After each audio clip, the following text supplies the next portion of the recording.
सान्द्रानन्दपयोदसौ भगतनं पीताम्बरं सुन्दरं पाणौ बाणशरासनं कटिलसत्तूणीरभारं वरं राजीवायतलोचनं धृतजटाजूटेन संशोभितं सीतालक्ष्मणसंयुतं पथिगतं रामाभिरामं भजे। शिवजीની વંદના કરે છે અને બીજા શ્લોકમાં પોતાના ઈષ્ટદેવતા ભગવાન રામચંદ્રની વંદના કરે છે અને ભગવાન રામચંદ્રજીની વંદના કરવામાં અરણ્યકાંડમાં જે ભિન્ન ભિન્ન લીલાઓ થવાની છે એનો પણ નિર્દેશ કર્યો. ભગવાન આમાં શૃંગાર રસનું પણ પ્રદર્શન કરે છે, વીર રસનું પણ પ્રદર્શન કરે છે, શાંત રસનું પણ પ્રદર્શન કરે છે. આમ રાજીવાયતલોચનમ ધૃતજટા જૂટેન સંશોભિતમ સાંદ્રાનંદ પયોદ સૌભગતનમ. જેમનું શરીર અત્યંત ઘન કે ઘટ્ટ તો આનંદના વાળો સમાન, આનંદ વસાવનારા વાળો સમાન જેમનું શ્યામ સુંદર વર્ણ છે.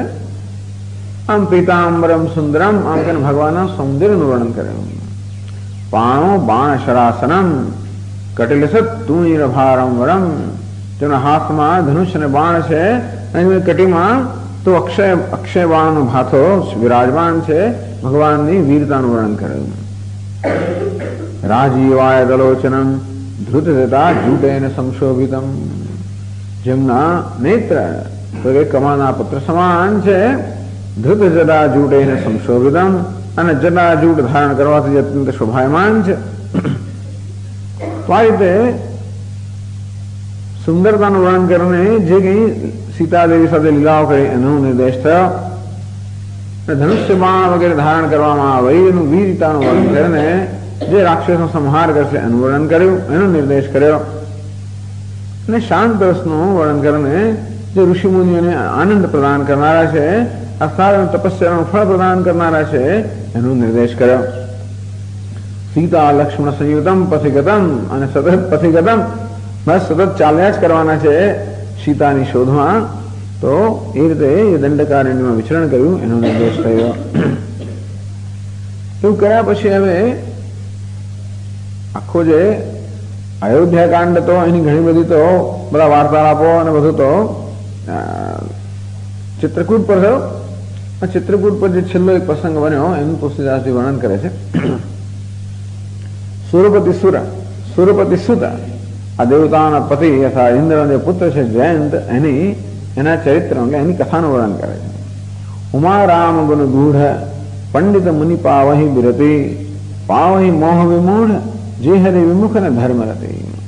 પહેલા સોઠામાં કહ્યું કે હે ઉમા, શિવજી દેવીને સંબોધીને કહે છે કે હે ઉમા, રામ ગુણ ગૂઢ, આ રામચંદ્રના ગુણ જે છે અત્યંત ગૂઢ છે. પંડિત મુનિ પાવહી બિરતી, પંડિતો છે, મુનિઓ જે મનન કરનારા છે, પંડિતો જે જ્ઞાની છે, મુનિ જે મનન કરનારા છે, એ તો ભગવાનના ગુણને સમજે છે અથવા ઓળખી જાય છે ને પાવત વિરતી, એ વૈરાગ્યને પ્રાપ્ત કરે છે.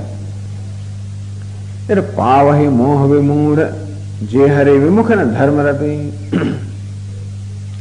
જે હરે વિમુખ પછી ભગવાન જે વિમુખ છે ને ધર્મ રતી, અને જે લોકોને ધર્મમાં રતી નથી એવા લોકો કેવા છે વિમૂઢ, અર્થાત વસ્તુ હોય કદાચ વિપરીત સમજે તો એને મુનિ કહેવાય કે પંડિત કહેવાય. જે વસ્તુ છે યથાર્થ જેમને જ્ઞાન હોય ત્યારે એ લોકો વિમૂઢ છે, જે વસ્તુઓને વિપરીત સમજે. પાવહી મોહ, આમ ભગવાનની લીલા કે ચરિત્રનું જયારે એ લોકો શ્રવણ કરે કે દર્શન કરે ત્યારે એનો મોહ ઉપજે છે અને તેથી એ લોકો ઉલટો અર્થ કરે. ટૂંકમાં ભગવાનની લીલાઓ એવી ગૂઢ છે કે જેથી એનો યથાર્થ અર્થ કરવા, યોગ્ય અર્થ કરવા માટે પાંડિત્ય જોઈએ, જ્ઞાન જોઈએ, વિવેક જોઈએ, ભક્તિ જોઈએ, વૈરાગ્ય જોઈએ, તો જ ભગવાનના જે ગુણ છે, લીલાઓ છે એનો યોગ્ય અર્થઘટન કરી શકાય અને એમાંથી વૈરાગ્ય પ્રાપ્ત થાય. તો ભગવાન કદાચ છે ને શૃંગાર લીલા કર્યા તો પંડિતોને વૈરાગ્ય પ્રાપ્ત થાય. જ્યારે વિમૂઢ લોકો છે, અર્થાત જે અર્થનો અનર્થ કરનારા છે, કારણ કે ભગવાનથી વિમુખ છે, અર્થાત જેમના હૃદયમાં ભક્તિ નથી અને વળી ધર્મમાં રતી નથી, અર્થાત જે લોકો સત્કર્મ કરનારા નથી, અર્થાત શાસ્ત્રમાં શ્રદ્ધા ધરાવનારા નથી, એવા જયારે ભગવાનની લીલાઓનું વર્ણન સાંભળે ત્યારે ઉલટો અર્થ કરે. અને કેટલા બધા એવા છે રામાયણ કે રામચરિત માનસનું શ્રવણ કરીને કે એનો અભ્યાસ કરીને જાત જાતના બધા એના અભિપ્રાય ધરાવનારા લોકો, ખૂબ બધી ટીકા નિંદા કરાવનારા લોકો પણ કરનારા લોકો છે, પંડિતો બધા. આપણા ગુજરાતી સાહિત્યમાં પણ એટલા બધા લોકો છે જેમને માટે આવું સરસ એક ક્ષેત્ર છે કે રામાયણનો અભ્યાસ કરીને અનેક પ્રકારની ટીકાઓ નિંદાઓ કેમ કરવી રામચંદ્રજીની, આપણી સંસ્કૃતિની વગેરેની. એટલે જે લોકો મોહ વિમૂઢ, આ મોહને કારણે વિમૂઢ થઈ ગયા છે એ લોકો, તો કે એ લોકો વિમૂઢ લોકો છે, મોહને પ્રાપ્ત કરે છે. એટલે તુલસી અત્યારથી જ કહે છે કે ભગવાનની જે લીલાઓ છે એ ગૂઢ છે. ભરતની લીલા એવી નથી, ભરત તો સરળ છે. ભરત ચરિત્ર કરીને હું તુલસી જે સાદર સુનહી, સિયા રામ પદ પ્રેમ અવશ્ય હોય ભવરસ વિરતી. તુલસીદાસે કહ્યું ભરતના ચરિત્રના જે નિયમ ને પ્રેમથી સાંભળે છે શ્રદ્ધા ભક્તિ, એનું તો ભગવાનના ચરણમાં ભક્તિ જ મળવાની જ છે. ભરતનું ચરિત્ર સરળ છે, એમાં કોઈ પ્રકારની આવી રીતે ભરતના ચરિત્રમાંથી કોઈ અનર્થ ઘટન થવાની સંભાવના નથી. એટલે આવા વિમૂઢ લોકો પણ ભરતનું ચરિત્ર સાંભળે તો એમને ભગવાનના ચરણમાં પ્રેમ જન્મે. તો વિમૂઢ લોકો ભગવાનનું ચરિત્ર સાંભળે તો એમના મનમાં મોહ જન્મવાની ખૂબ સંભાવના છે.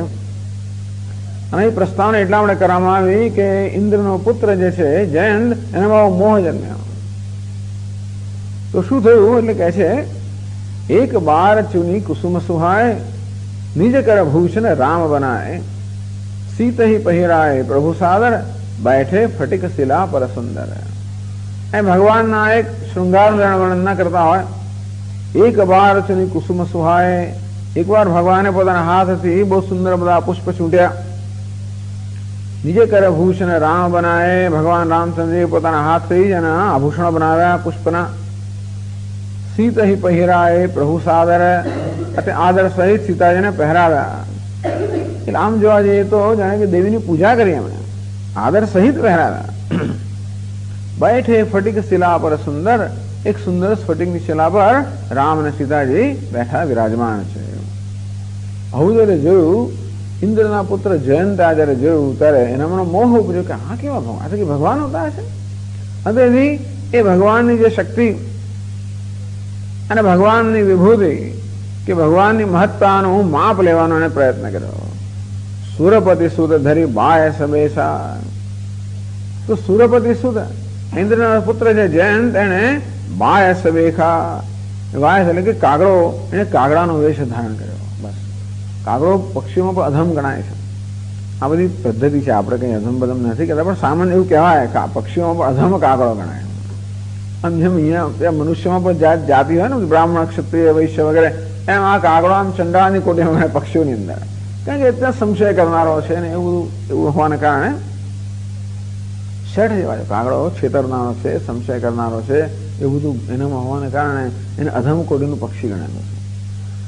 તો એટલા માટે કોઈક રીતે જયંતને એવી પ્રેરણા થઈ, એને કાગડાનો વેશ ધારણ કર્યો. કોઈ ઓળખી ના જાય. આમ એનામાં એવા પ્રકારની શક્તિ છે, તો એની પાસે એવી સિદ્ધિ છે કે જેથી પોતાનો વેશ પલટો કરી શકે, બીજો વેશ લઈ શકે. સઠ ચાહત રઘુપતિ બલ દેખા, એ શઠ હતો ને તેથી ભગવાનના બળ જે છે બળ દેખા, એ જયારે ભગવાનનું બળ જોવા માંગતો હતો, એની પરીક્ષા કરવા માંગતો હતો. જીવ પીલિકા સાગર થાહા, તો જયંતના પક્ષા પ્રયત્ન કેવો હતો? જીવ પીલિકા સાગર થાહા, જેમ કીડી કોઈ સાગરનો થા, સાગરની ઊંડાઈ માપવાનો પ્રયત્ન કરે કે સાગરનો પાર પાવાનો પ્રયત્ન કરે, તેવો જ આ જયંત જે કીડી સમાન છે, ભગવાનના સમુદ્ર સમાન બળનો પાર પામવાનો કે ઊંડાઈ માપવાનો પ્રયત્ન કરી રહ્યો છે. આવું કેમ? મહામંદમતી, કારણ કે અત્યંત મંદમતી છે ને એટલા માટે. કીડી તો મંદમતી નથી, કીડીમાં કદાચ પણ કીડી મંદમતી હોય તો જ આવી જાતની પ્રેરણા થાય કે ચાલો હું સમુદ્ર છે એની જરા ઊંડાઈ માપું, કે સમુદ્રનો પાર કેટલો વિસ્તાર માપું. અને એને ભગવાનની નથી ચાલતું. તો ભગવાનના બળનો માપ કાઢવા માટે એને કર્યું પણ શું? એ નીચતા કયા પ્રકારની છે? સીતા ચરણ ચોચ હતી ભાગા. તો સ્ફટિકની શિલા પર ભગવાન બેઠેલા છે, સીતાજીના ખોળામાં એમનું મસ્તક હશે, કદાચ આ વિશ્રામ કરતા હશે. સીતા ચરણ ચોચ હતી ભાગા, અને એમણે ચરણમાં, સીતાજીના ચરણમાં એવું કહેવાય જમણા પગના અંગૂઠામાં જોરથી ચાંચ મારી. કેટલી જોરથી ચાંચ મારી હતી એટલે કે ઘા કરીને ભાગી ગયો. મૂળ મંદમતી કારણ કાગા, આ મૂળ મંદમતી હતો ને એટલામાં એ જ કારણ, મૂળ હતો અને મંદમતી હતો એ જ કારણથી આ કાગડાએ સીતાજીના જમણા ચરણના અંગૂઠામાં જોરથી ચાંચ કે ચાંચો મારી. એક ચાંચ નહીં મારી, ઘણી ચાંચ મારી હશે. ચલા રુધિર રઘુનાયક જાના. સીતાજી જરા હાલ્યા ચાલ્યા નહીં, કારણ કે રઘુનાથ જે છે એમના ખોળામાં સુતેલા છે અને એમને ખલેલ ન પહોંચવું જોઈએ એટલા માટે સીતાજી જયારે હાલ્યા ચાલ્યા નહીં એટલે કાગડા જાણે કે તક પડે ગઈ, અંતેથી વારંવાર એને ચાંચો મારી. ચલા રુધિર, અને એમના રુધિર લોહી વહેવા માંડ્યું. એ લોહી હશે ગરમ લોહી વહેતા વહેતા કદાચ રઘુનાથજીને સ્પર્શ કર્યો અને એનાથી એકદમ જાગી ગયા. રઘુનાથ નાયક જાના, અને ત્યારે રઘુનાયકને એની ખબર પડી. અને વસ્તુ એવી છે કે આને સજા કરવી જોઈએ. રઘુનાયક છે, ભક્તવત્સલ ને બધું બરોબર છે, પણ રઘુનાયક પણ છે, રઘુના નાયક છે. આમ રઘુનો તો જીવ પણ કરાવે, જીવના પણ નાયક છે. તેથી જયારે જીવ કોઈ વિમુખ થતો હોય ત્યારે પોતાને સન્મુખ કરવા માટે આપણે જોઈશું કે કદાચ ભગવાન સજા કરતા હોય એમ જણાય તો પણ એ ક્યારે થતો હોય જયારે જીવ પોતાને વિમુખ થયો હોય ત્યારે. એ વિમુખ થયેલા જીવને પોતાને સન્મુખ કરવા માટે ક્યારેક સજાની આવશ્યકતા હોય. જેમ કે કોઈએ દારૂ પીને એકદમ નશો કર્યો હોય અને તમે એને સમજાવો તો સમજે નહીં, એક જોર તમાચો મારો તો જેવી રીતે નશામાંથી બહાર આવે તેવી રીતે કંઈક તમાચો મારવાની જરૂર પડતી હોય છે. એટલે એવું છે, અનુગ્રહ અને નિગ્રહ બંને જરૂર હોય છે. ભગવાન અનુગ્રહ સ્વરૂપ છે ખરા, પણ જગતના નિયંતા હોવાને કારણે ભક્તોનું રક્ષણ કરવું એ પણ એમનો ધર્મ છે. આમ સીતાજી ભક્તજીનું રક્ષણ કરવું એ પણ ધર્મ છે. એના માટે ભક્તોનો કોઈ અપરાધ કરે તો સજા થવી જોઈએ. અને રામ વિમુખ છે, રામ વિમુખ તો સજા ના કરે, ભક્તોનો અપરાધ કરવા માટે સજા કરે, જેથી એ પોતાને સન્મુખ બને. અને સીક ધનુષ સહાયક સંધાના, એટલે ભગવાને એને સજા કરવા માટે એમની પાસે ત્યારે ધનુષ પણ તો હતા નહીં. અંતેથી માત્ર એક સળી લીધી અને સળીને મંત્રથી એનું ધનુષ્ય વહી સળીના બીજા બાણ પર ચડાવ્યું, ધનુષ પર ચડાવ્યું. સળીનું ધનુષ, સળીનું બાણ, અને મંત્ર તે પછી એને છોડવામાં આવ્યું. સળીનું બાણ બની ગયું. કાગડાને તો ભગાવવામાં શું જોઈએ, સળી જ જોઈએ ને. બીજું કોઈ હોય તો જુદી વાત છે, ભગવાનને સળીથી વધારે કોઈ જરૂર નહોતી, કે કાગડો હતો ને એટલે સળીથી ભગાડ્યો. અને પહેલા દોહામાં કહે છે,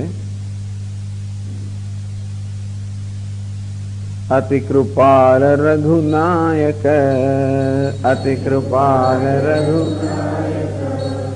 સદા દીન પર નેહ, સદા તાસनु આય કીન છલો, તાસनु આય કીન મૂરખ અવગુણ નિરેહ, મૂરખ. અતિ કૃપાળ રઘુનાયક, રઘુનાયક અત્યંત કૃપાળુ છે. એટલે ખરેખર તો જો આ જયંતને ભગવાનના બળનો માપ લેવું હોત અને સીધું જઈને ભગવાનને પૂછ્યો તો એમણે કૃપા કરી હોત. ચાલ મારી પરીક્ષા કરવા માંગે છે, મારું બળ જણાવે એટલે હું તને જણાવું.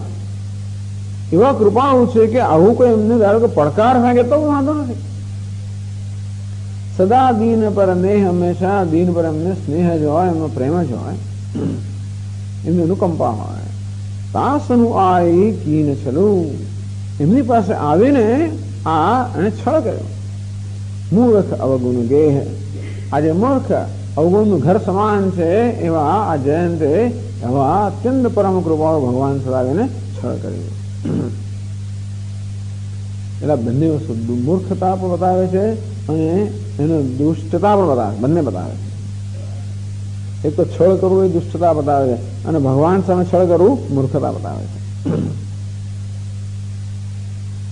છળ ક્યારે કરવાની જરૂર પડે ખરી, જો સરળતાથી કામ ન ચાલતા છળ કરવામાં આવે છે. આવો સામાન્ય નિયમ છે, સરળતાથી ન ચાલે તો છળ કરવામાં આવે, બીજું કામ કઢાવીએ આપણે. તો ભગવાન એવા હોત કે સરળતાથી કામ ન ચાલતું હોત ને એને છળ કરે તો બરોબર છે. તો કહ્યું તે પ્રમાણે ભગવાન એવા કૃપાળુ છે કે એણે જો સરળતાથી ભગવાનને પ્રાર્થના કરી હોત કે ભગવાન આપનું બળ એનું માપ અને બતાડો તો બતાવ્યું હોત, પરંતુ સરળતાથી એની કામ લઈ શકાય એની સામે છળ કર્યું. એટલા જ માટે કે અવગુણ ગેહ, અવગુણનું ઘર સમાન છે.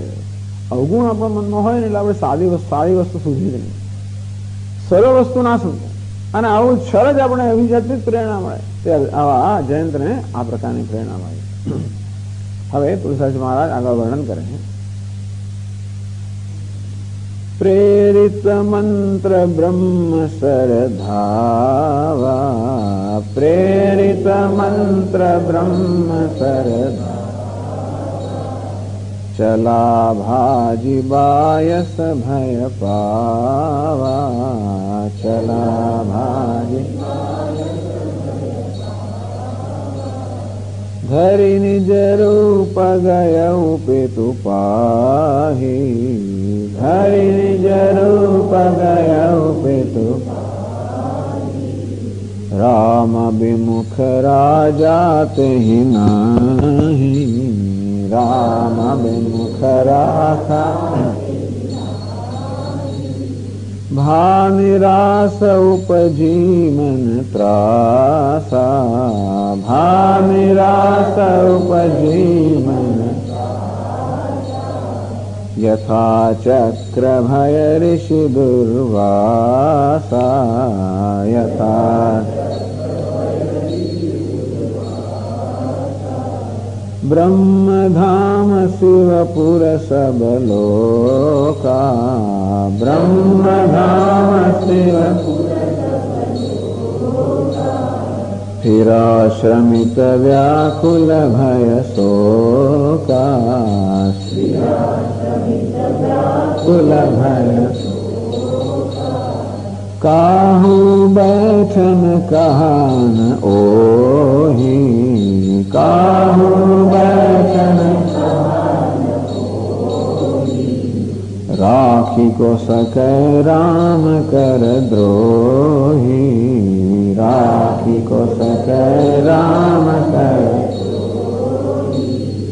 માતુ મૃત્યુ પિતુ સમન સમાના, માતુ મૃત્યુ પિતુ સુધા હોય વિષ સુનુ હરિ જાના, સુધા નેત્ર કરે સત રિપુ કહે કરની, નેત્ર કરે તા કહું વિબુધ નદી બૈતરની, તા કહું સબ જગુ તાહિ અનલહુ તે તાતા, સબ જગુ તાહિ અનલહુ તે જો રઘુબીર વિમુખ સુનુ ભ્રાતા, જો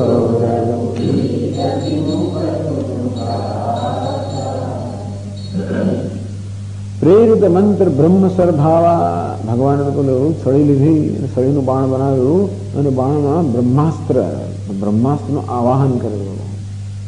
તો બસ ભગવાનને બીજું શું જોઈએ, એટલે એમને કે હું જોયે નહીં. ક્રિયા સિદ્ધિ સત્વે ભવતી મહતામ નોપકરણે.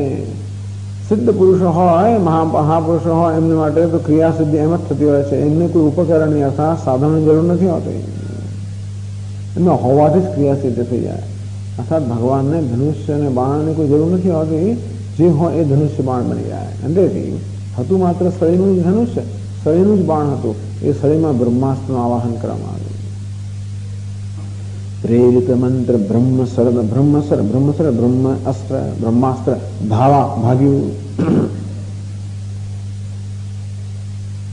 ચલા ભાજી બાયસ ભય પાવા.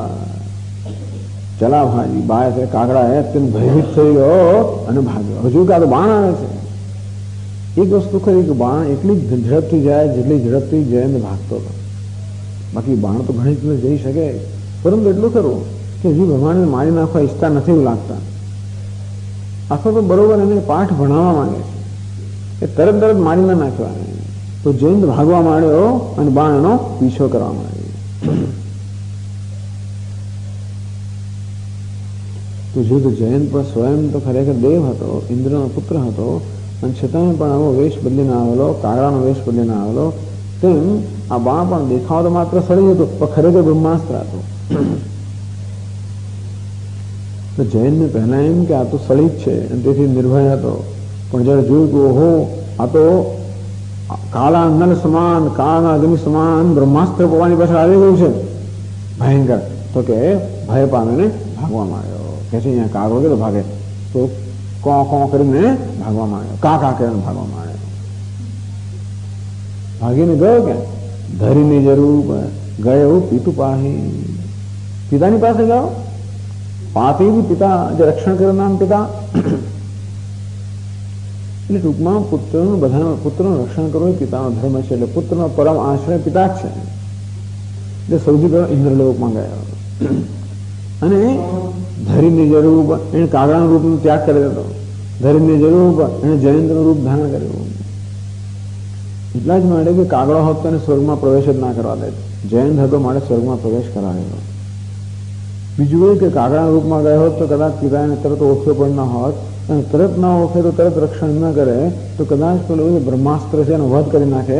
એટલા માટે એ પોતાના રૂપમાં ગયો, પિતા તરત ઓળખે અને જો હું મારો પુત્ર આવ્યો તરત રક્ષણ કરાય. હું પણ તો કાગડાનું રૂપ લઈને ગયો તો પિતા કહે કાગડો કેમ બન્યો તું, કેમ કાગડો બન્યો એમ કરીને પિતા નારાજ થઈ જાય.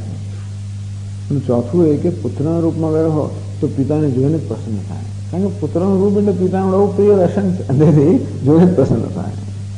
એટલે વાત્સલ્ય ઉભરાયા પિતામાંથી, અને ગમે તો પુત્રનો દોષ હોય એને પણ ક્ષમા કરે અને પુત્રનું રક્ષણ કરે.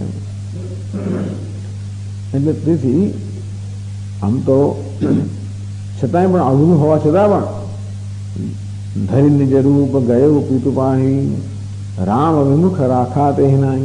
રામની વિમુખ હતો ને, રાખાતે નહીં કઈ મૂક્યા નહીં. જા ભાઈ તારા ફળનું તારા કર્મનું ફળ તું ભોગવ, મારી પાસે ના આવે કહી દીધું. આમ જયંતની પ્રતિતિ થઈ ગઈ. એક ભગવાનના જ્ઞાન બળની પ્રતિતિ થઈ કે શરીરની અંદર જે બ્રહ્માસ્ત્રનું આવાહન કરે એ જ્ઞાન બળ, દિવ્ય બળની પ્રતિતિ થઈ ગઈ.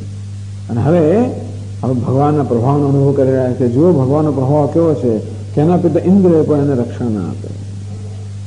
ભા નિરાશ, અત્યંત નિરાશ થઈ ગયો. ઉપજીવ અને ત્રાસા, ભય હતો, ભયંકર ત્રાસ એનામાં જન્મ્યો.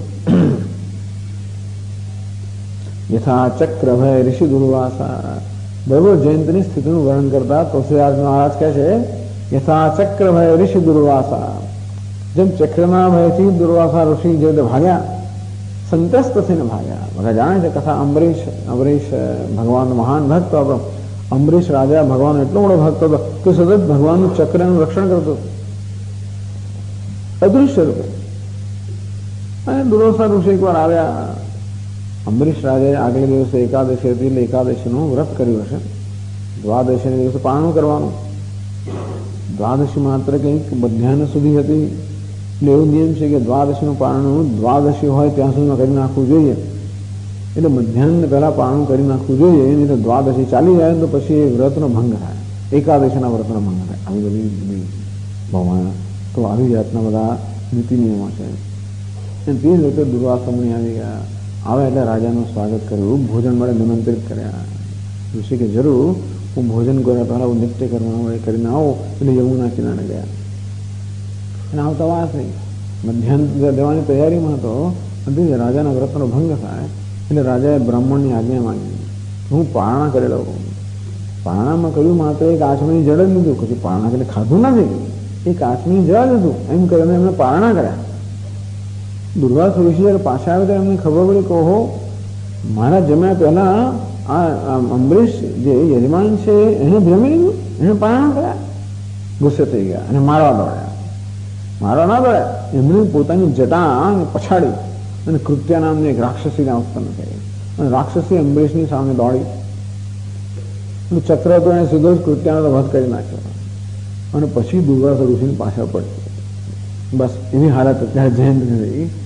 તો ભગવાને પહેલેથી કહ્યું છે કે મારો અપરાધ કરો તો વાંધો નથી, મારા ભક્તોનો અપરાધ કરો તો ક્યારે સહન નહીં કરી લઉં. તો જેવી રીતે અંબરીશ રાજા હતો, ભગવાનનો ભક્ત, એનો અપરાધ દુર્વાસા મુનિએ કર્યો, ભગવાન સહન ન કરે. તેમ સીતાજી ભગવાનના ભક્ત છે ને, એમનો અપરાધ કરવા જાય માટે ભગવાન સહન કરી લેતા નથી. યથા ચક્ર ભય ઋષિ દુર્વાસા, જેમ ચક્રના ભયથી દુર્વાસા ઋષિ ભાગ્યા અને ત્રણેય લોકોમાં ભાગ્યા, ક્યાંય પણ એમના આશ્રય ન મળે અને છેવટે અંબરીશ પાસે ભગવાનના ભક્ત પાસે પાછું આવવું પડે. અને ત્યાર પછી ચક્ર શાંત થયું અને દુર્વાસા ઋષિ આ ભયમાંથી મુક્તનું રક્ષણ થયું. બ્રહ્મધામ શિવપુર સવલોકા. ચાલો, પિતાએ તો રક્ષણ ના કર્યું, બ્રહ્માજી પાસે ગયા. તો દેવતાનો પરમ હિતૈષી છે, દેવતાનો પરમ શરણ છે બ્રહ્માજી, એના માટે બ્રહ્માજી પાસે ગયા. ત્યાં પણ એને શરણ ના મળી. શિવપુર, શિવજી પાસે ગયો. શિવજી ગમે તેના પર કૃપા કરનાર છે. એટલે ટૂંકમાં એની કૃપા કરવા માટે કોઈ નિયમની જરૂર નથી. વિષ્ણુ ભગવાન તો જરા ચકાસે એવી કૃપા કરવાની યોગ્યતા પ્રાપ્ત કરી શકે નહીં. શિવજીનું કશું નહીં, પરંતુ જે હોય જેમ તેમ દાન કરી નાખે. એટલે વિષ્ણુ ભગવાન વિવેક બદલું કરે, ગમે તેમ દાન ના કરે. શિવજી સતત દાન, જેમ તેમ દાન કરી નાખે. તો ભાઈ આ વિષયમાં શિવજી કે નહીં, અહીં પણ શિવજીએ પણ એને સંગ્રહ નહીં. સબ લોકો, બીજા જે કંઈ લોકો છે, કુબેરના જે બધા લોકો છે, એ બધે જઈ આવ્યો. ફેરા શ્રમિત વ્યાકુલ ભય શોકા. ફેરા ચારે બધા લોકોમાં ફર્યો. શ્રમિત વ્યાકુલ ભય શોકા, અત્યંત થાકી ગયો બિચારો, વ્યાકુળ થઈ ગયો, ભય અને શોકથી વ્યાકુળ થઈ ગયો, શ્રમિત થઈ ગયો. ચારે બાજુ આવી રીતે રખડવા માંડ્યો. કાહુ બેઠન કહાન ઓહી. કોઈ એને બેસવા સુદ્ધા ના કરે. ચલો, રક્ષણ તો ના આપ્યું, રહે સંતાઈ જવું તો ના કહ્યું, પહેલા રક્ષણ કરીશું તો ના જ કહ્યું, પણ બેસવા સુદ્ધાનો વિવેક ના. કોઈ અહીંયા તો બેસી જ પણ નહીં.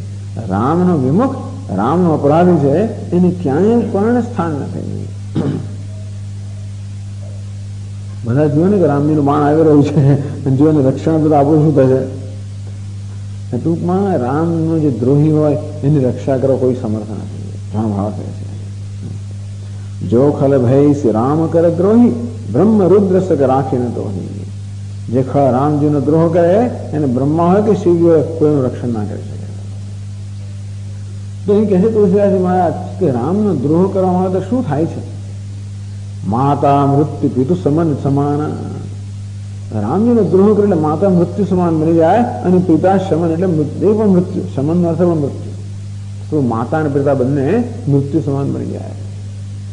આ મૃત્યુ જે છે તો માતા મૃત્યુ, મૃત્યુ હિન્દીમાં સ્ત્રીલિંગ છે, માતા માટે મૃત્યુ શબ્દ વાપર્યો, અને સમાન અર્થ મૃત્યુ જ થાય, એ પુલ્લિંગ શબ્દ છે, એટલે પિતા માટે વાપર્યો. બંનેનો અર્થ સરખો જ થયો. અને તો જો ભગવાનના મહિમાનું વર્ણન કરે છે, અને એટલા માટે આ વાક્ય જે છે ને એ વાક્ય કાકભૂષણ ગરુડ જેને કહે સુધા હોય વિશે શું હરિજાના. હરિજાન એટલે શું? જાન ને અહીંયા જાન કહેવામાં આવે, જેનો જ થઈ ગયો. હરિયાન, યાન એટલે વાહન. ભગવાનનું વાહન છે કોણ? ગરુડ. એટલે ગરુડને સંબોધીને કહે છે કાકભૂષણજી. જુદા જુદા વક્તો આવી જાય છે. આમ તો તુલસીદાસજી વક્તવ્ય કરી રહ્યા છે, પરંતુ શિવજી આવી ગયા કે જ્ઞાનની વાત આવી, અને એકદમ કાકભૂષણ આવી ગયા, ભક્તિની વાત આવી. એટલે કે જો ભાઈ આ પિતાએ તો જાણે પિતાએ જોયું કે પોતાનો પુત્ર મૃત્યુના મુખમાં છે, છતાં પણ રક્ષણ ના કર્યું, એટલે પિતા મૃત્યુ સમાન બની ગયા. અને જયારે આવી રીતે આ જૈન ઇન્દ્ર પાસે ગયો તો એના માતા પણ હશે, શશી દેવી પણ હવા જ જોઈએ. અને પિતા એને પાછો કાઢ્યો ત્યારે માતાએ એને પછમાં ન આવી, અર્થાત માતાએ પણ એને જવા દીધો. એનો અર્થ કે માતા પણ મૃત્યુ સમાન બની. બ્રહ્માસ્ત્રની પાછા આવી રહ્યું હોય તું જા, એનો અર્થ શું? મૃત્યુનો મુખ ફેંક્યો. એટલે કહે છે પિતા માત મૃત્યુ બીજું સમન સમાન. એક વાર રામચંદ્રને દ્રોહ થયો ત્યારે માતા અને પિતા બંને મૃત્યુ સમાન બની જાય. બાકી બંને રક્ષણ માતા હંમેશા પોષણ કરનારી હોય, અને પિતા રક્ષણ કોઈ દિવસ પોતાના સંતાનને મરવા ના દે, પોતાનો પ્રાણ આપી દે. તો રામ દ્રોહી છે તો માતા અને પિતા બંને મૃત્યુ સમાન બની ગયા. સુધા હોય વિશે સુનું હરિજાના. હે ગરુડજી સાંભળો, સુધા વિષ હોય.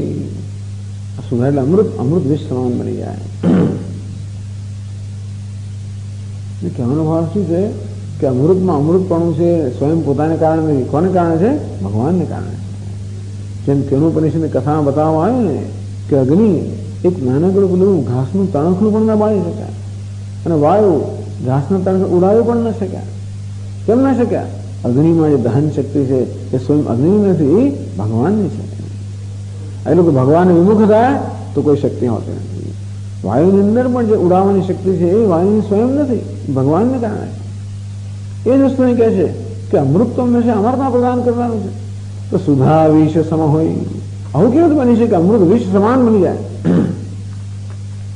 એટલા જ માટે અમૃતનું અમૃતપણું છે એ સ્વયં પોતાને કારણે નથી, ભગવાનના અનુગ્રહને કારણે છે. ભગવાનનો જો અનુગ્રહ ના હોય, એનો જો દ્વેષ હોય કે દ્રોહ હોય, ત્યારે એ અમૃત પણ વિષ સમાન બની જાય. ટૂંકમાં રક્ષા કરવી કે નાશ કરવો તો કોઈ વસ્તુનો સ્વભાવ નથી. બહુ મહત્વનો સિદ્ધાંત છે. કોઈનું રક્ષણ કરવું કે નાશ કરવો એ કોઈનો સ્વભાવ, આપણો સ્વભાવ નથી. અરે કોઈ અસ્ત્ર શસ્ત્રોનો સ્વભાવ નથી કે રક્ષા કરે કે નાશ કરો. તલવાર કોઈને રક્ષા કરે, કોઈનો નાશ કરે. બંદૂક કોઈની રક્ષા કરે, કોઈનો નાશ કરે. આ બધી વસ્તુઓ જે રક્ષા કરનારી છે, નાશ કરનારી છે જગતમાં, એ શું પોતાની શક્તિને કારણે તો નહીં. ભગવાનના અનુગ્રહને કારણે રક્ષા થઈ શકે, ભગવાનના દ્વેષને કારણે નાશ થાય. ભગવાનનો અનુગ્રહ છે કે નિગ્રહ છે એ પછી જ વસ્તુ શું કરી શકે નક્કી થાય. આમ તો એમ કહેવાય કે દરેક વસ્તુનો પોતાનો સ્વભાવ છે, પણ નહીં, વસ્તુમાં જે સામર્થ્ય છે એ ભગવાનના અનુગ્રહને કારણે છે. આમ અમૃત પ્રાણ આપવાની શક્તિ છે તો વિષ પ્રાણ લઈ લે, તો વિષ પ્રાણ લઈ પણ ના લે જો ભગવાનનો અનુગ્રહ હોય તો. અને અમૃત પ્રાણ બચાવે પણ નહીં કે અમૃત પ્રાણ પ્રદાન ના કરે તો ભગવાનનો અનુગ્રહ ન હોય તો. અંતેથી આ પિતાના માતે અમૃત, આ તો બિચારો દેહલોકમાં ગયો. દેહલોકમાં અમૃત છે ને, તો અમૃતનું સિંચન કર્યું તો બચી ગયો હોત, તો પિતા માતે અમૃતનું સિંચન ના ગયું. અને કારણ કે એને વિશેષ સમજવામાં આવ્યો. મિત્ર કરે સદરૂપ કહે કરની. મિત્ર હોય તો કેવું કે સદરૂપ કહે કરની, 100 શત્રુઓ સમાન બની જાય. મિત્ર પણ તે વખતે ભગવાનનો દ્રોહ થાય ત્યારે 100 શત્રુઓ સમાન બની જાય.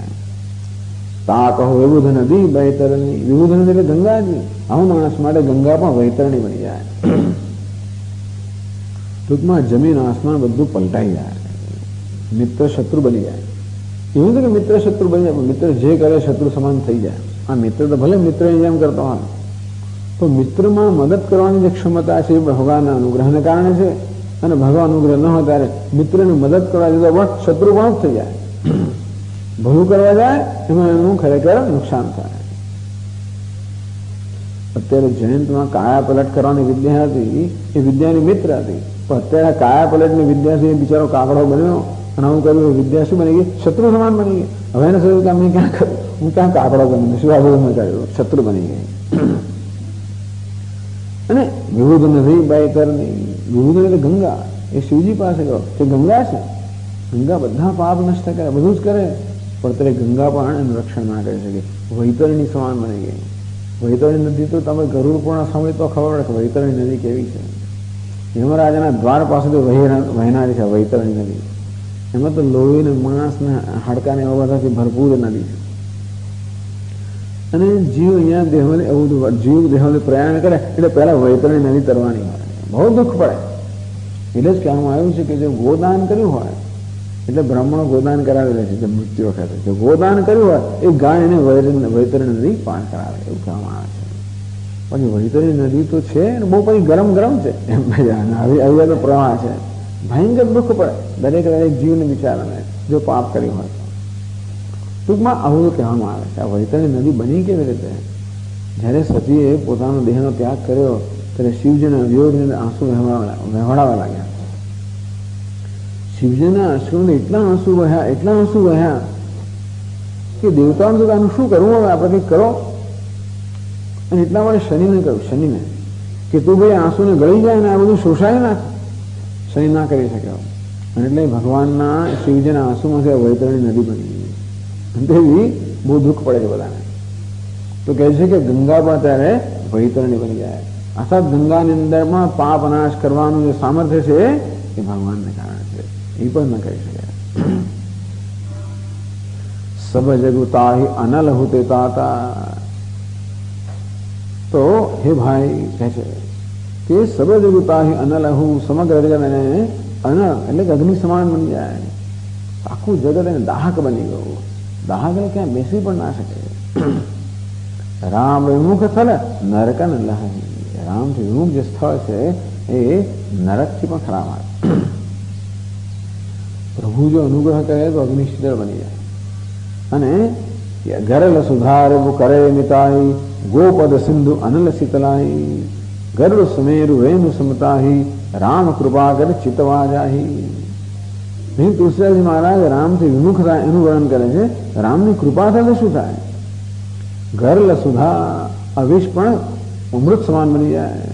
વિભુ કરે મિતાઈ એના પર શત્રુ આપણે મિત્રતા કરવા માંડે. ગોપદ સિંધુ અનલ શીતલાઈ આ સમુદ્ર ગોપદ ગાયના પગ જેટલો બની જાય. અનલ શીતલાઈ અને આ અગ્નિ છે એ શીતળ બની જાય.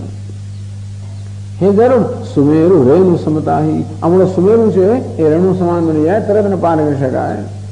રામ કૃપા કરી ચિતવા જાહી જેના ચિત્તમાં રામે કૃપા કરી છે એના માટે બધું થઈ જાય. ટૂંકમાં વસ્તુઓ પોતાનો બધો સ્વભાવ બદલી નાખે.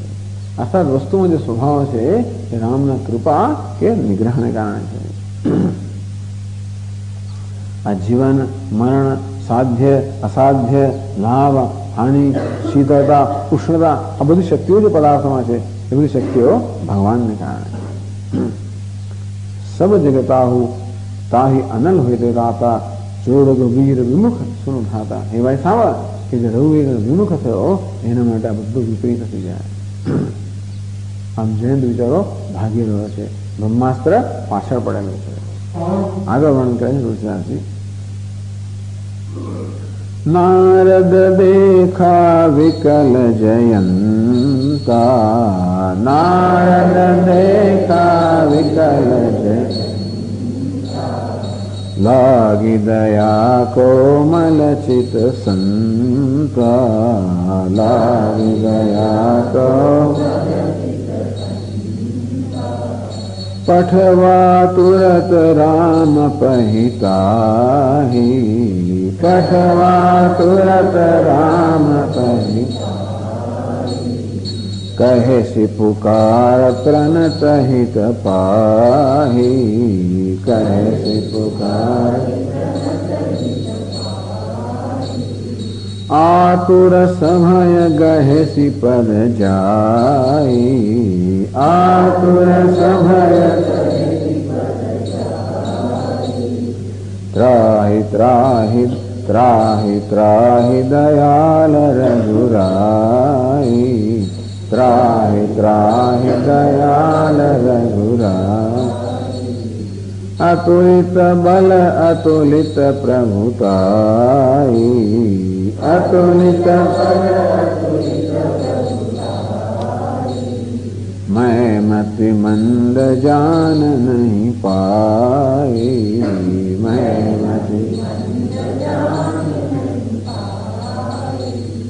निज कृत कर्म जनित फल पाए निज कृत कर्म जनित फल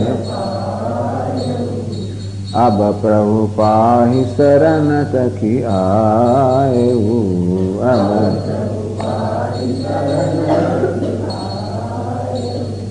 सुनि कृपाल अति आरत बानी सुनि कृपाल अति आरत एक नयन करि तजा भवानी एक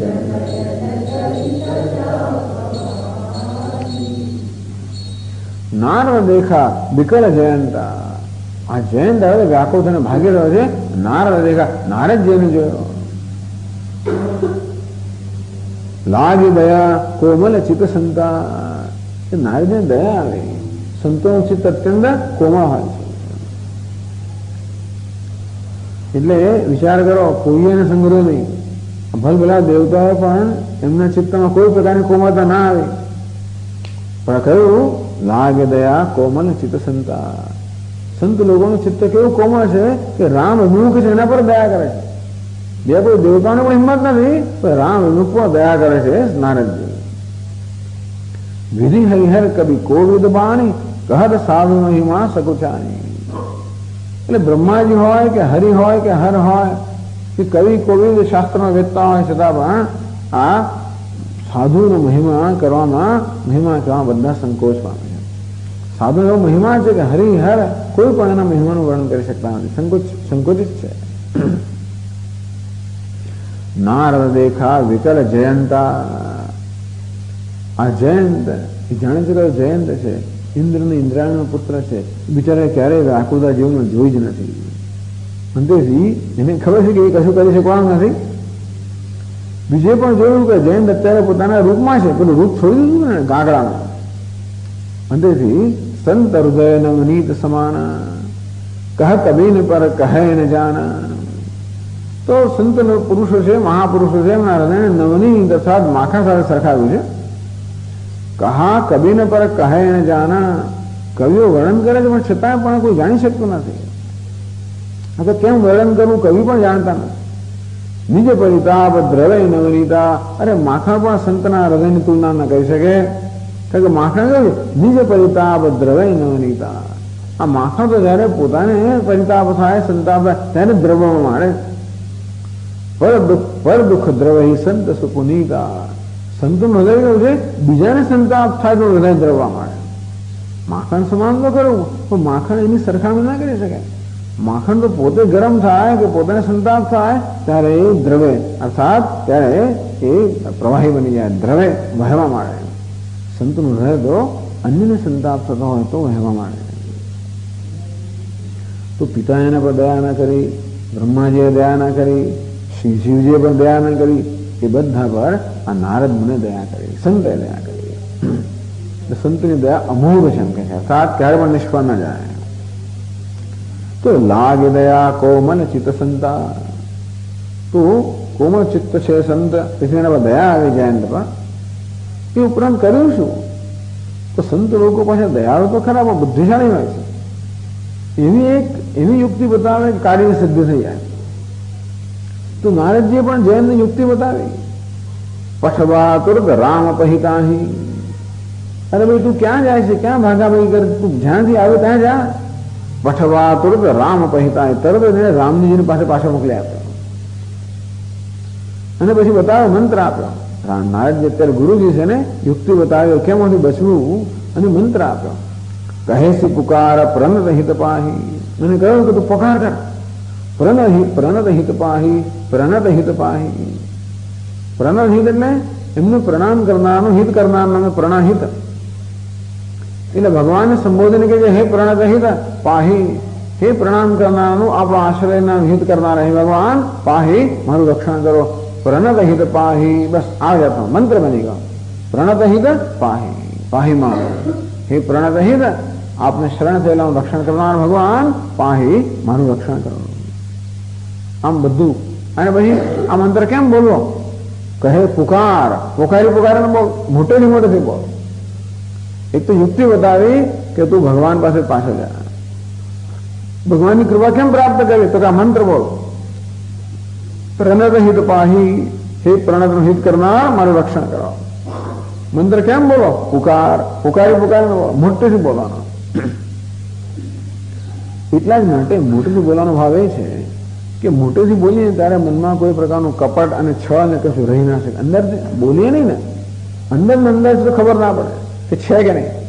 મોટેથી જયારે બોલવામાં આવે અર્થાત એનો અર્થ એ થયો કે આપણે બોલીએ એની પાછળ આપણો નિશ્ચય પણ રહેલો છે.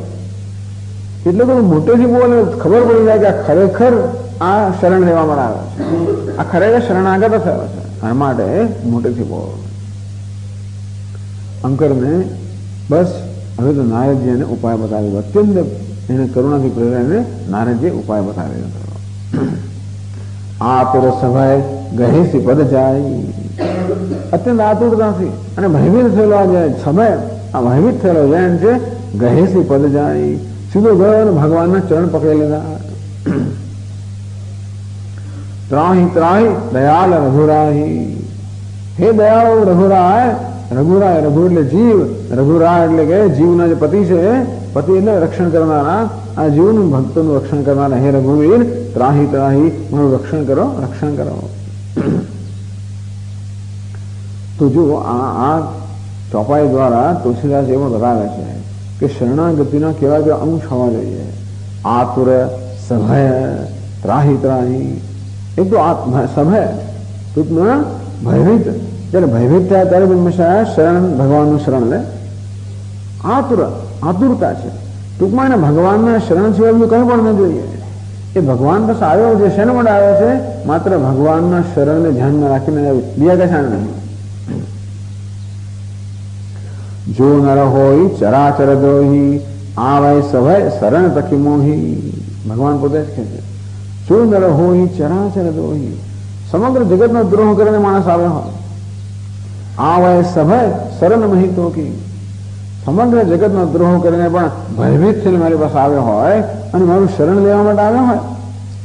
તજી મદ મોહ કપટ છલનાના, આ ત્રીજી વસ્તુ છે. તજી મદ મોહ કપટ છલનાના. આ મદ, મોહ અને અનેક પ્રકારનું કપટ અને છળ બધો ત્યાગ કરીને આવ્યો હોય. કરો સદ્ય તે સાધુ સમાના. ભગવાન કહે છે કે એક ક્ષણ સાધુ સમાન બનાવી દો. આ છળ, કપટ અને માન, મદ અને મોહ આ બધો ત્યાગ કરીને જે ભયભીત છે એને મારું શરણ ગ્રહણ કરે છે, એક ક્ષણમાં એનું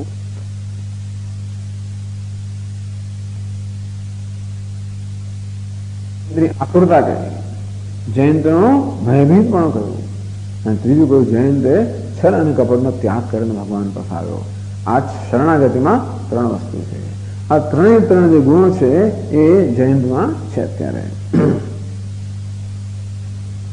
અથવા સભય એટલે આ ભયભીત થયો એટલે માનસિક સ્થિતિ બતાવી.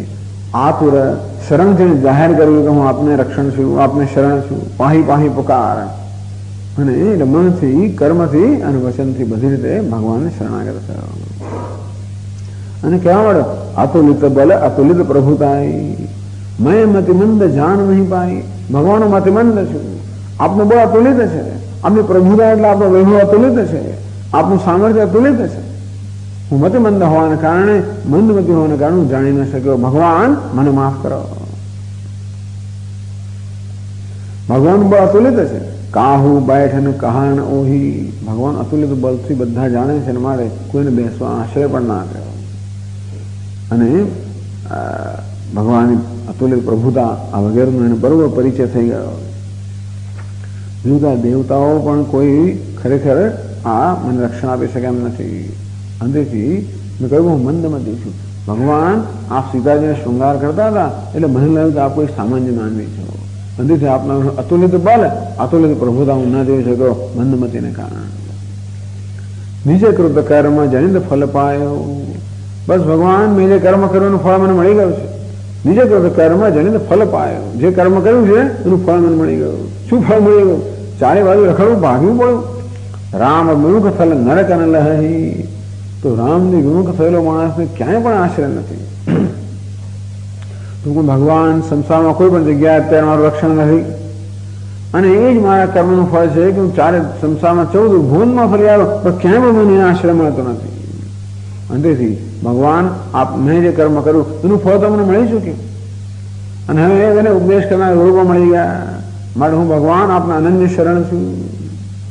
એટલે કહ્યું કે શરણ તાકી આયો અબ પ્રભુ પાહી શરણ તકી આયો હું. ભગવાન માત્ર આપનું શરણ ગ્રહણ કરવા માટે હું આવેલો છું. એકમાત્ર તકી આવ્યો એટલે એકમાત્ર અવલંબન લઈને, વિશ્વાસ કરીને, શ્રદ્ધાપૂર્વક આપનું શરણ લઈને આવેલો છું. તેથી ભગવાન આપવાનું રક્ષણ કરો. આમ જયંતની શરણાગતિ, જો શરણાગતિના વર્ણન બહુ સુંદર સુંદર આવે છે. આમ વિભીષણની શરણાગતિનું વર્ણન તો આવશે જ, પેલા જયંતની શરણાગતિ. અને જો શાસ્ત્રમાં વારંવાર આવી શરણાગતિ અને આર્ત ભક્ત કહેવામાં આવે છે. ભગવાનના 4 પ્રકારના ભક્તોમાં આર્ત હૈ, જિજ્ઞાસુ, અર્થાર્થી, જ્ઞાની. આ જયંત પણ આર્ત ભક્ત છે. મહાન વિપત્તિમાં જયારે આવી પડીએ અને કોઈ માણસ જયારે ન દેખાય ત્યારે ભગવાનનું શરણ ગ્રહણ કરીએ. અને જયંત પણ તરત ભગવાનનું શરણ ગ્રહણ ના કર્યું. પહેલા પિતા પાસે ગયો અને પછી બ્રહ્માજી પાસે ગયો અને પછી શિવજી પાસે ગયો અને બીજા બધા લોકમાં ગયો અને ચારે બાજુ ફાંફા ખૂબ માર્યા અને જો કોઈ જગ્યાએ મને આશ્રય નથી, અને ત્યારે છેવટે ભગવાનના શરણમાં આવ્યો. જેમ ગજેન્દ્રમાં ખૂબ સંઘર્ષ કર્યો, પેલા ગ્રાહ સાથે મગરમચ્છ ખૂબ સંગ્રહ કર્યો. જો કહ્યું મારી શક્તિ ચાલે નથી, ત્યારે ભયભીત થઈને ભગવાનના શરણમાં આવ્યો. દ્રૌપદીએ પણ આખી સભામાં બધાને વિનંતી કરીને બધાની મદદ લેવાનો પ્રયત્ન કર્યો. જો કે મદદ મળતી નથી, કોઈ રક્ષણ કરી શકે એમ નથી, ત્યારે પછી ભગવાનને પોકાર કર્યો. જયંતે પણ જોયું કે કોઈ મારું રક્ષણ કરવા સમર્થ નથી, ત્યારે ભગવાનનું અનન્ય શરણ ગ્રહણ કર્યું.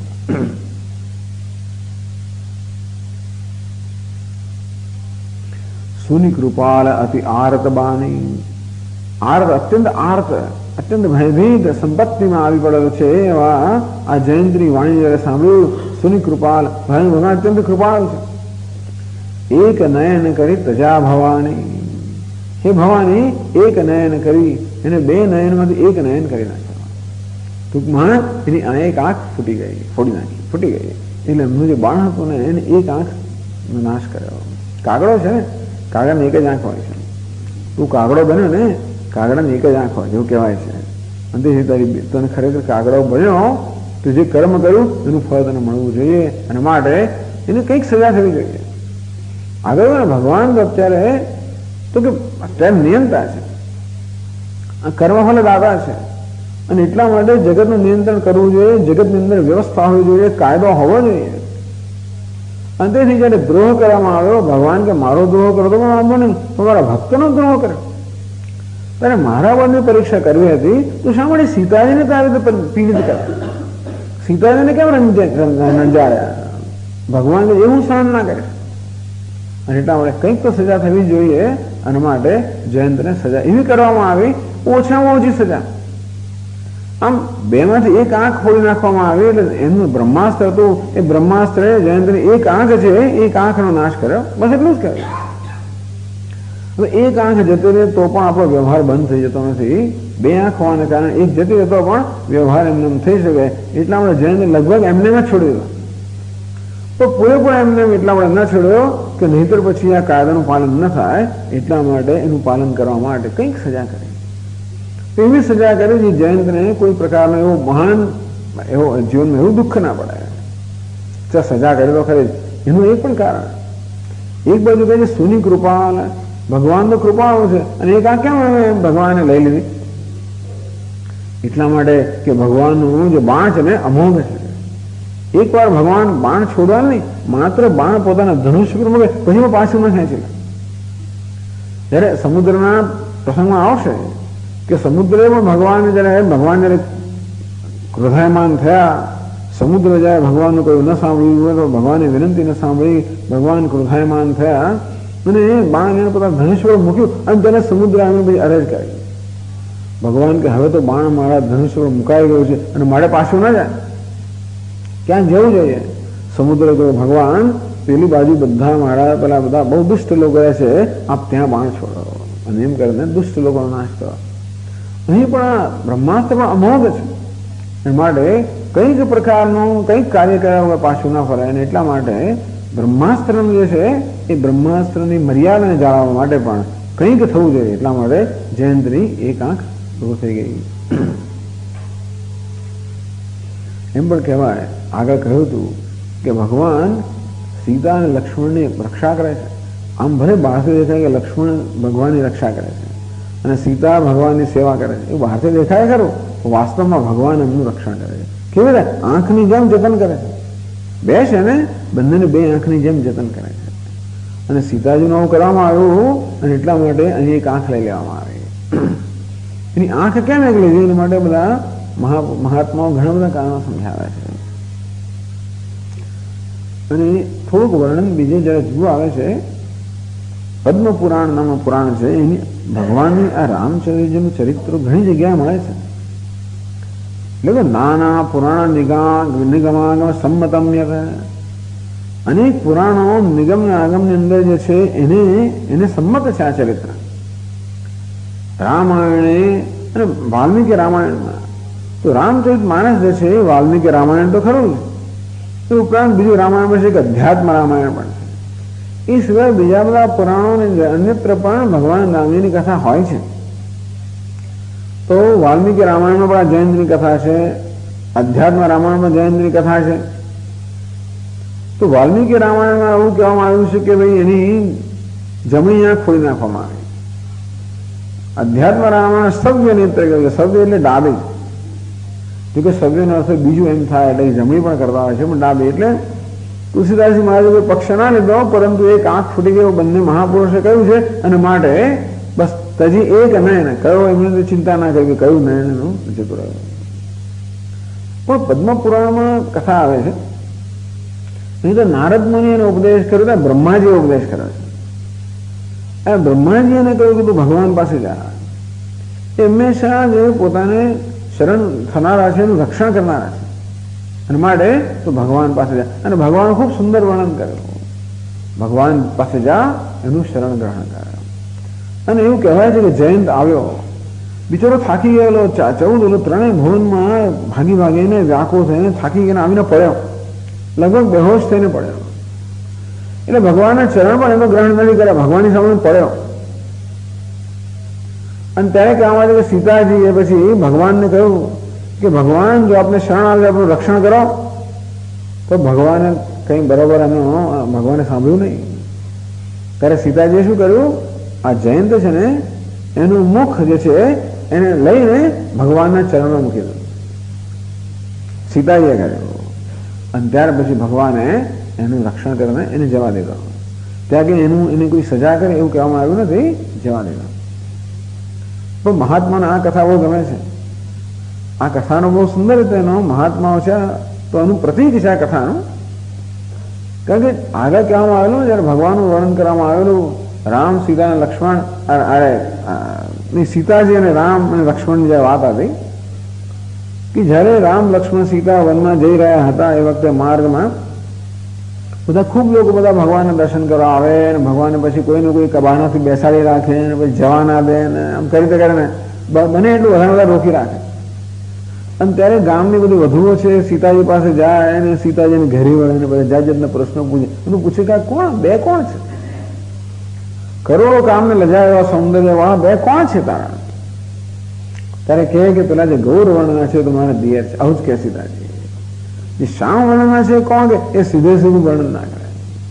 કહેવામાં આવે શ્રુતિ પણ હંમેશા ભગવાનનો નિર્દેશ કરે, બ્રહ્મનો એ નિર્દેશ જ કરે, સીધું વર્ણન ના કરે. ચકિત વિધત્તે શ્રુતિ રતી. અને તેથી શ્રુતિ પણ હંમેશા સીધે સીધું વર્ણન નથી કરતી.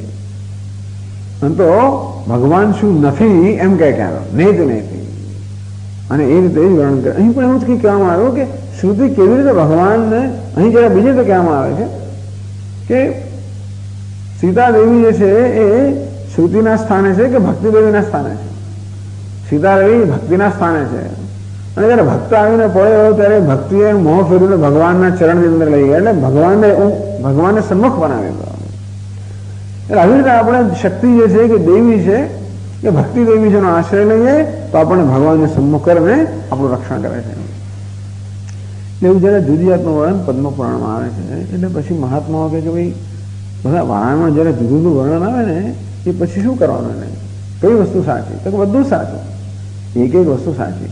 તો કેવું સાચું કે ભગવાન તો દરેક કલ્પમાં અવતાર લે છે, એ દરેક કલ્પમાં ભગવાન એટલે થોડી થોડું જુદી હોય.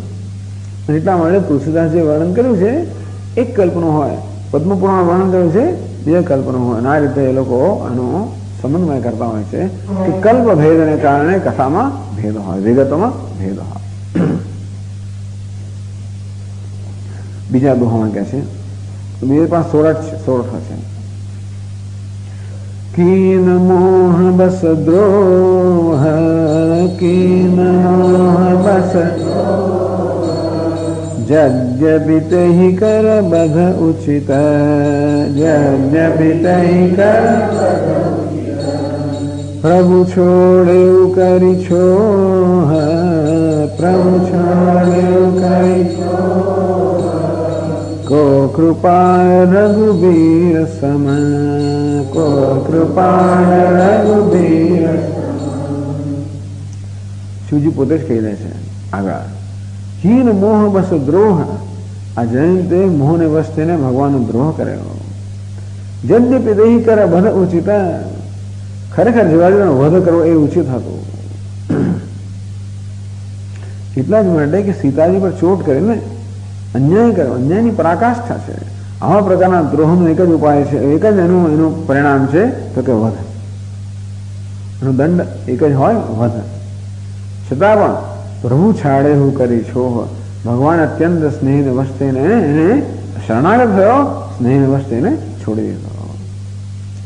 કો કૃપાલ રઘુવીર સમાન. શિવજી કહે છે ભગવાન કે રઘુવીર સમાન કોણ કૃપાળ છે.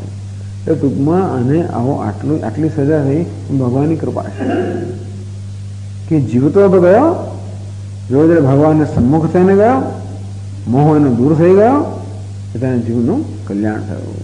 ભલે કંઈક સજા થઈ, તેનું કલ્યાણ થયું. ભગવાન સમાન કૃપા કરનારા કોણ હોય.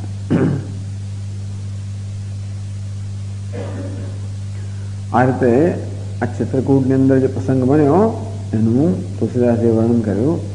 અને ચિત્રકૂટમાં આ બધા સ્થાનો છે. ભગવાન કઈ સ્ફટિક શિલા પર બેઠેલા અને જયંતનું કયું સ્થાન એવું ત્યાં કંઈ છે ખરું. હવે ચિત્રકૂટમાંથી ભગવાન વિદાય લે છે દંડકારણ્યમાં તરફ પ્રયાણ કરવા માટે.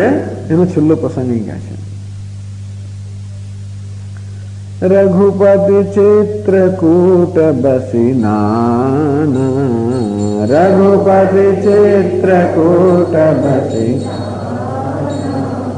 ચરિત કિએ શ્રુતિ સુધા સમાન, ચરિત કિએ શ્રુતિ बहुरी राम असमन अनुमान, बहुरी राम असमन होई भीर सबहि मोहि जान, होई सकल मुनिन सन विदा कराई, सकल मुनिन सन सीता सहित चले गौ भाई, सीता अत्रि के आश्रम जब प्रभु गए, अत्रि के आश्रम जब प्रभु गए, सुनत महामुनि हर्षित भयउ, सुनत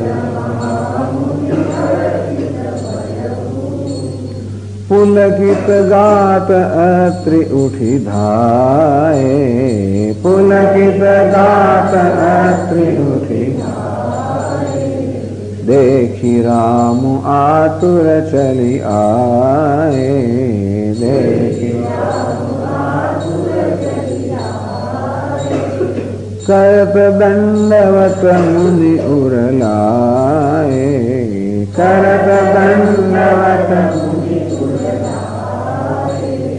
प्रेम बारि द्वौ जन अनवाए, प्रेम बारि द्वौ जन अनवाए, देखी राम छवि नयन जुड़ाने, देखी राम छवि नयन जुड़ाने, सादर निज आश्रम तब आने, सादर निज करि पूजा कहि बचन सुहाए, करि पूजा कहि बचन सुहाए, दिए मूल फल प्रभु मन भाए, दिए मूल फल प्रभु मन भाए। रघुपति चित्रकूट बसी नाना चरित किए. ભગવાન આ રીતે ચિત્રકૂટમાં નિવાસ કરીને નાના ચરિત્ર કે ખૂબ બધા નાના મોટા ખૂબ બધા વિવિધ પ્રકારના ચરિત્રો કર્યા. શ્રુતિ સુધા સમાન, શ્રુતિ સુધા જે સાંભળવામાં સુધા સમાન હોય, શ્રવણ કરવામાં સુધા સમાન હોય, અમૃત સમાન હોય, તો ખૂબ બધા સુંદર ચરિત્રો ભગવાને ચિત્રકૂટમાં કર્યા. તો બસ આ રીતે તુલસીદાસ મહારાજ ભગવાને ચિત્રકૂટની લીલાનું સમાપન કરે છે.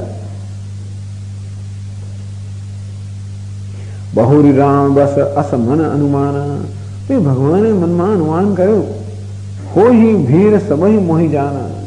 તો અહીં જો બધા જાણી ગયા છે એટલે ખૂબ ભીડ થશે. પહેલા કોઈને જણાવવા નહોતા માંગતા પોતે ક્યાં છે. એટલા માટે જ્યારે નિષાદરાજ ગુહા જે છે એ પણ જ્યારે એમને મૂકવા માટે આવ્યો ત્યારે યમુના કિનારે ભગવાને પાછો મોકલ્યા પહેલી વાર. એ ગુહા નિષાદરાજે કહ્યું કે ભગવાન હું આપની પાસે રહીશ અને બસ હું આપની સાથે આવીશ. આપ કયા વનમાંથી ત્યાં સુધી આવીશ, સરસ ઝૂંપડી વગેરે બનાવી આપીશ, પછી પાછો આવતો રહીશ. એવું કહ્યું તો પણ એને સાથે ના આવવા દીધો, કારણ કે ભગવાન કોઈને જણાવવા નથી દેવા માંગતા કે પોતે ક્યાં છે. ત્યાંથી સારું હતું જેથી કોઈ આવે નહીં. કારણ કે એમને પણ એવું તો હતું નહીં કે ભાઈ ભગવાને તો હવે વનમાં નિવાસ કરવાનો હતો, ઉદાસીન રહેવાનું હતું. તાપસ વેશ વિશેષ ઉદાસી 14 વર્ષ રામ વનવાસી. આમ તાપસ ઉદાસીન એટલે કોઈને હળવા મળવા વગેરે જ ઉદાસીન થઈને રહેવાનું હતું 14 વર્ષ માટે. અને તેથી જો લોકો જાણી જાય કે ભગવાન છે તો વાર ભરાવવા માંડે. તો ભરતજી આવી ગયા. ભરતજી આવી ગયા, મોટું સૈન્ય લઈને આવ્યા, નગરજનો લઈને આવ્યા. બધાને ખબર પડી ગઈ, જનક રાજા પણ આવી ગયા. બધાને ખબર પડી કે ભગવાન અહીં છે. ભગવાન તો બધાને ખબર પડી ગઈ કે હું અહીં છું, મને ખૂબ ભીડ થવાની. અને ભીડ થાય તો પોતાનું જે વ્રત છે તાપસ વેશ અને ઉદાસી, આ જે વ્રત છે એ ઉદાસીન જવાનું વ્રતનું પાલન ન થાય. અંદરથી ભગવાને વિચાર કર્યો કે હવે નિવાસ સ્થાન બદલવું જોઈએ.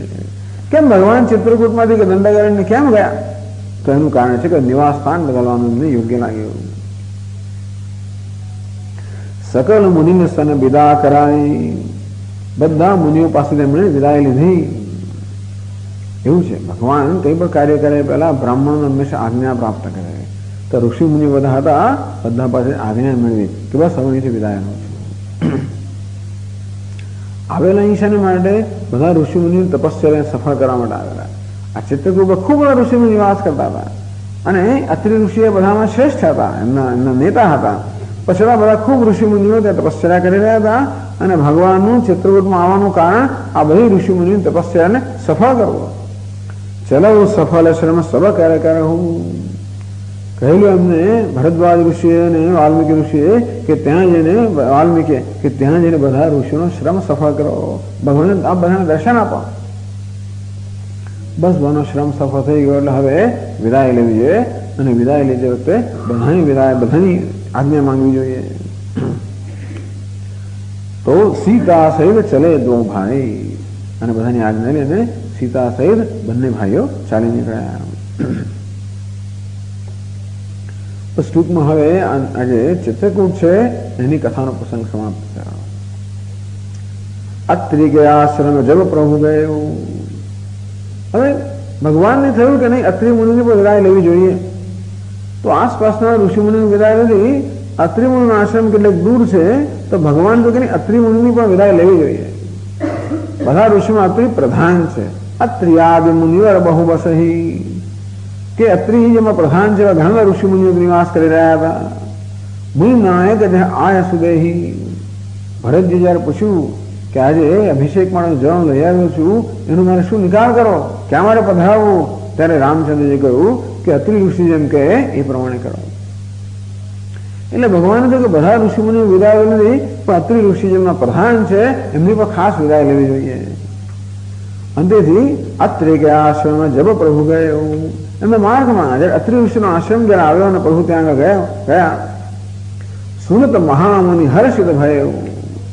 ભગવાન અત્રિ ઋષિનો આશ્રમ ખૂબ મોટો હશે, એમની કુટીર જગ્યા હશે, આશ્રમ હશે. ભગવાન જેવા આશ્રમમાં પ્રવેશ કર્યો એ ઋષિ ભગવાન એટલે અત્રિ મુનિએ સાંભળ્યું. એમના શિષ્યો તરફ સમાચાર આપ્યા છે કે ભગવાન આવ્યા. અને સુનત મહામુનિ હર્ષિત ભયો. જેવું મહામુનિએ સાંભળ્યું અત્યંત હર્ષમાં આવી ગયા. સેવક સદન સ્વામી આગમનું મંગલ મૂલ અમંગલ દમનું કહ્યું છે આગળ. આ સેવકને ઘરે જયારે સ્વામી આવે એનું આગમન થાય બધા અમંગલનો નાશ કરે અને મંગળનું મૂળ બની જાય. પુલકિત ગાત અત્રિ ઉઠી જાય. જો સ્વામી ભગવાન આવી રહ્યા છે પુલકિત આ શરીર એમનું પુલકિત થઈ ગયું, શરીર રોમાંચ આવી ગયા અને અત્રિ ઉઠી જાય. એકદમ કઈ વિચાર કર્યા વગર દોડ્યા. જયારે ભગવાન પોતાના ઈષ્ટ દેવતા પોતાના આશ્રમમાં આવે ત્યારે જેને સ્વાગત કરવું જોઈએ તેથી સ્વાગત જોરથી દોડે અત્રિ ઋષિ. દેખી રામ આતુર ચલી આય ભગવાને તો ઓહો આ ઋષિ દોડતા દોડતા આવી ગયા છે અને તેથી એમને એવો શ્રમ ના અપાય અથવા પોતે પણ એવી રીતે એમનું સ્વાગત કરવું જોઈએ. એટલે ભગવાન પણ આતુરતાથી જલ્દી જલ્દી ચાલે. ભગવાન દોડે ને સીતાજી બાજુમાં હતા એટલે દોડે નહીં, પણ જલ્દી જલ્દી ચાલવા લાગ્યા. દેખી રામ આતુર ચલી જાય. તો ભગવાને જયારે જોયું કે ઓહો ઋષિ દોડતા આવી ગયા છે, એ આતુરતાથી એમને ઝડપથી ચાલવા લાગ્યા. કર દંડવત મુનિ ઉરલાય. जब બંનેનું મિલન થયું ભગવાને દંડવત પ્રણામ કર્યા. તો જલ્દી જલ્દી ભગવાને દંડવત પ્રણામ કર્યા તો ભગવાન ઋષિએ તરત ઉઠાવીને ઉરલાય, એમના હૃદય સરખા ચાંપી લીધા. પ્રેમ બાર દો જન અનુવાય. બંનેના અશ્રુમાં ખાસ કરીને અત્રિ ઋષિના નયનમાંથી પ્રેમના અશ્રુ વહેવા લાગ્યા. એટલા પ્રેમના અશ્રુ વહેવા લાગ્યા કે બંને જણ છે એ ભીજાઈ ગયા. દેખી રામ સભી નયન જુડાને. ભગવાનની છબી, ભગવાનના સૌંદર્યનો, ભગવાનના મુખારવિંદ દર્શન કરીને આ અત્રિવૃષિના મન નેત્ર શીતળ થઈ ગયા, શાંત થઈ ગયા. એમ કહેવાય છે કે અત્રિ ઋષિના નેત્રમાંથી ચંદ્રમાનો ઉદય થાય, જન્મ થયેલો છે. ચંદ્રમા તો સમગ્ર જગતને શીતળતા પ્રદાન કરનાર છે. એવા સમગ્ર જગતની શીતળતા પ્રદાન કરનાર ચંદ્રમાનો જન્મ કે ઉદય કે ઉદ્ભવ જન્મ થયો હોય એ નેત્ર તો શીતળ હશે તોય શીતળ નહોતા.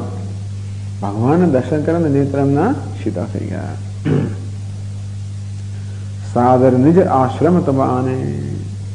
અને અત્યંત આદર સહિત પોતાના આશ્રમ અર્થાત પોતાની કુટિયામાં લઈ આવ્યા. આશ્રમ આવી ગયેલા અત્યંત આદર સહિત પોતાની કુટિયામાં લઈ આવ્યા. કરી પૂજા. અત્રિ ઋષિએ ભગવાનની પૂજા કરી. આમ તો ભગવાન આવીને સીધા અત્રિ ઋષિને દંડવત પ્રણામ કરે. વિચાર એવો સુંદર આચાર છે ને. ભગવાન તો અત્યારે ક્ષત્રિય છે ને, અને ક્ષત્રિયનો ધર્મ છે કે બ્રાહ્મણને પ્રણામ કરવા, વડીલને પ્રણામ કરવા.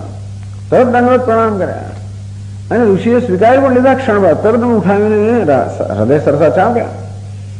તો છેવટે પોતાના ઈષ્ટ દેવતા છે ને એટલે આમને પોતાની કુટિયામાં લઈ આવ્યા. કરી પૂજા કહી બચન સુહાય. ભગવાને બેસાડ્યા, આસન આપ્યું ને 1650 પૂજા કરી. દિયે મૂળ ફલ પ્રભુ મન ભાઈ. છેવટે નૈવેદ્યનો સમય આવ્યો અને ફળ મૂળ વગેરેનું સુંદર નૈવેદ્ય પ્રદાન થયું એમની સમક્ષ. પ્રભુ મનભાઈ ભગવાનને અત્યંત પ્રિય હોય એવા ફળ મૂળનું નૈવેદ્ય થયું. એટલે નૈવેદ્ય આવ્યું એટલે બાકીના બધા ઉપચાર ઋષિએ કર્યા હશે. છેવટા ત્રીજા સોરઠમાં કહે છે પ્રભુ આસન આસીન.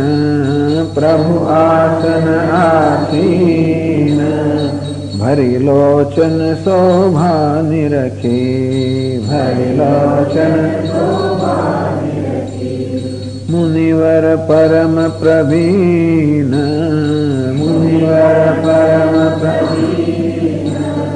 જોરી પાની અસ્તુતિ કરત. જોરી સિયાવર રામચંદ્ર કી જય. પવન સુત હનુમાન કી જય. બોલો ભાઈ સબ સંતન કી. પ્રભુ આસનાસીન. પ્રભુ આસન પર વિરાજમાન છે. એટલે ભગવાન આસન પર વિરાજમાન છે અને મુનિ એમની પૂજા કરી રહ્યા છે. આમ પૂજા કરતા કરતા મુખ્ય વસ્તુ એ કે પૂજા કરતી વખતે પૂજામાં ઘણા બધા ઉપચાર થતા હોય, પણ બધા ઉપચારનું કેન્દ્ર તો આપણા દેવતા ઈષ્ટ દેવતા હોય. એટલે ઋષિ બધી ખૂબ ઉપચાર કરી રહ્યા છે. ધ્યાન આવાહનથી માંડીને બધા અપાર આસનો વગેરે એ દરેક વખતે ભગવાનની શોભા દેખી રહ્યા છે.